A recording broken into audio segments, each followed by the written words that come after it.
মোহতারাম, সম্প্রতি আপনি দেখেছেন যে সালমান এফ রহমান তিনি দাড়ি কেটে ফেলেছেন পুলিশের হাত থেকে বাঁচার জন্য। এমত অবস্থায় আত্মরক্ষার জন্য দাড়ি ছেটে ফেলা বা সুন্নতি লেবাস পরিহার করা যায় আছে কিনা।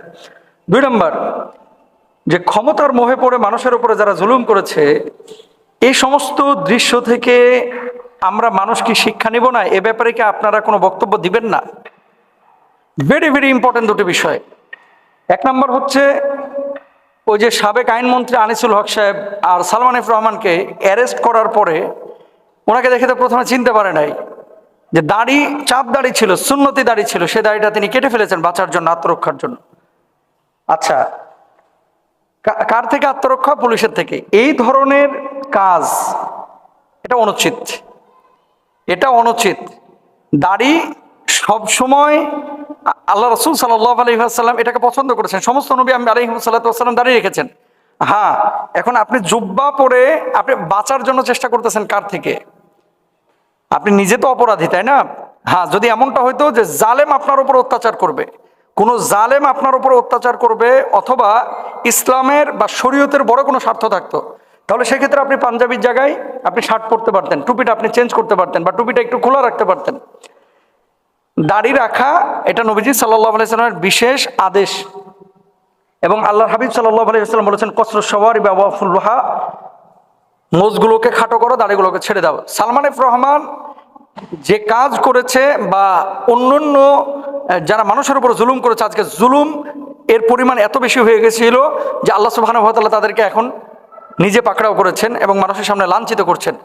ভাই, ক্ষমতার মোহে অনেক মানুষ যখন পৃথিবীতে ক্ষমতা বা সিংহাসনে আসীন হয়, তখন কিন্তু নিজের গোড়ার কথা ভুলে যায় এবং জুলুমের মাত্রাটা বাড়িয়ে দেয়। মনে রাখবেন, আল্লাহ সুবহানাহু ওয়া তাআলা ছাড় দেন কিন্তু ছেড়ে দেন না। আজকে যারা এই কাজগুলো করছে তারা নিজেরাও মানুষের উপরে জুলুম করেছে, যে কারণে আজকে পাবলিকের রোষানল এবং পুলিশের কাছ থেকে বাঁচতে চাচ্ছে। তো ইসলামের বড় কোনো স্বার্থ বা দিনের কোনো স্বার্থ থাকলে সেটা ছিল ভিন্ন কথা। এখানে দিনের কোনো স্বার্থ নাই, ইসলামের কোনো স্বার্থ নাই। তারা নিজেরা অপরাধী, নিজেদের অপরাধ থেকে বাঁচার জন্য যে কাজগুলো করেছে সেটার সাজা তারা এখন পাচ্ছে। আল্লাহ ছাড় দেন, আল্লাহ ছেড়ে দেন না। এবার আসেন, মানুষ যখন আমরা ক্ষমতা পাই তখন কিন্তু আমরা ভুলে যাই যে এই ক্ষমতার মালিক কিন্তু আল্লাহ সুবহানাহু ওয়া তাআলা, এবং এই ক্ষমতাটা আল্লাহ আমার কাছে আমানত রেখেছেন। আপনার যদি বুকে বল থাকতো, যদি বুকে সাহস থাকতো, কেন আপনি আইনের মুখোমুখি হচ্ছেন না? কেন আপনি মানুষের সামনে ওপেন পুলিশ ছাড়া আসতে পারতেছেন না? কারণটা কি? কারণটা কি? কারণ হচ্ছে, আপনি নিজেও জানেন, নিজের বিবেককে জিজ্ঞেস করেন যে আপনি সামান্য হলেও মানুষের উপরে জুলুম করেছেন, অন্যায় করেছেন। পাপ বাপকেও ছাড়ে না ভাই, আবারও বলি, পাপ বাপকেও ছাড়ে না। আমরা গত 10 থেকে 12 বছর যাবৎ বলে আসতেছি যে ফেরাউন ধ্বংস হয়েছে, নমরুদ ধ্বংস হয়েছে, শত শত বছর জালেমরা জুলুম করে টিকতে পারে নাই। সুতরাং জুলুমের মাত্রা বেড়ে গেলে আল্লাহ সুবহানাহু ওয়া তাআলা পাকড়াও করবেনই করবে। আল্লাহ যে দেখাবেন, এত দ্রুত দেখাবেন, এটা হয়তো অনেক মানুষে বুঝে নাই, অনেক মানুষে বুঝে নাই। মনে রাখতে হবে, মানুষ বড় অকৃতজ্ঞ ভাই। এ ক্ষমতা দেয় কে? আল্লাহ। সুস্থতা দিয়েছেন কে? আল্লাহ। সম্পদ দিয়েছেন কে? আল্লাহ। মাত্র 1 সপ্তাহের ব্যবধান, এই 1 সপ্তাহে এত কিছু পরিবর্তন।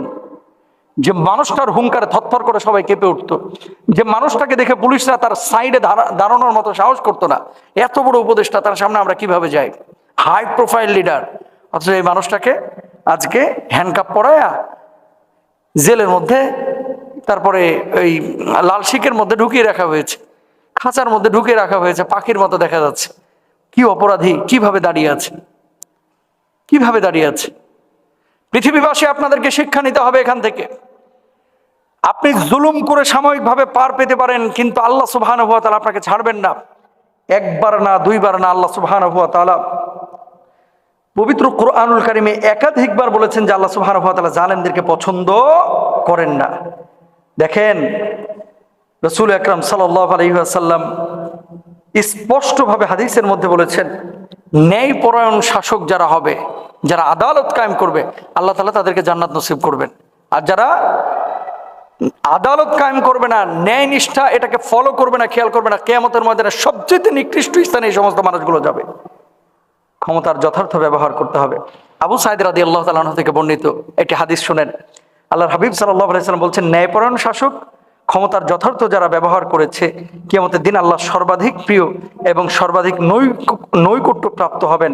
আর অত্যাচারী শাসক আল্লাহর কাছে সর্বাধিক ঘৃণিত ব্যক্তিতে পরিণত হবেন। তিরমিজির হাদিস, হাদিস নাম্বার 1379। নবীজি সাল্লাল্লাহু আলাইহি ওয়াসাল্লাম স্পষ্টভাবে বলেছেন, ক্ষমতা পাইলেই ক্ষমতার অপব্যবহার করা যাবে না। দুনিয়াবাসীর কাছে আমরা একটা মেসেজ দিতে যাচ্ছি যে আমরা যারা এখন শুনছি, প্লিজ আপনি আপনার মানে পরিবারে, আপনার সমাজে, আপনার রাষ্ট্রে, আপনার দেশে, আপনার এলাকায় কখনো কোনো মানুষের উপরে জুলুম করবেন না, কখনো তাকাব্বুরি করবেন না, অহংকার করবেন না। সকালবেলার ধনী রে তুই ফকির সন্ধ্যাবেলা। ইন্নাল্লাহ লা ইউহিব্বু মান কানা মুখতালান ফাখুরা। আল্লাহ সুবহানাহু ওয়া তাআলা কোনো অহংকারীকে ভালোবাসেন না, পছন্দ করেন না। সুতরাং শুধু এফ রহমান না, আনিসুল হক না, আইনমন্ত্রী না, এই সাবেক কোনো এমপি মন্ত্রী, তাদের কথা শুধু বলতেছি না, পৃথিবীর কোনো জালেম আল্লাহ সুবহানাহু ওয়া তাআলা ক্রোধ থেকে মুক্ত না। এদেরকে আল্লাহ পাকড়াও করবেন দুনিয়াতে এবং আখিরাতে। আমরা কখনো জালেম হব না, আমরা মাজলুম হব। আল্লাহ তৌফিক দান করুন।